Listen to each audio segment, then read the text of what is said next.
Сәлеметсіздер ме, құрметті көрермен, біз каналға қош келдіңіз. Әлемде және Қазақстанда болып жатқан жаңалықтарды алғашқылардың қатарынан бірінші болып білгіңіз келсе, арнамызға жазылып, лайк түймесін баса кетіңіз. Назарбаев тағы бір атағынан айырылды. Құрметті сенатор, атағы сенат регламентінен алынып тасталды. Бұл туралы жоғары палата спикері Маулен Әшімбаев мәлімдеді.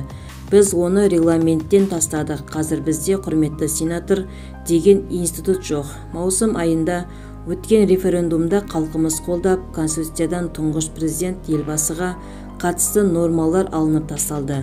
Біз референдумды және елбасы қатысты заңның күші жойылып жатқанын ескеріп, құрметті сенатор дәрежені алып тастағанбыз, деді Әшімбаев. Спикердің айтуынша, бұл дәреже бір адамға ғана берілді. Ол Назарбаев, бірақ заңмен құрметті сенатор атағы бекітілмеген, тек сенаттың регламентіне ғана енгізілген болатын.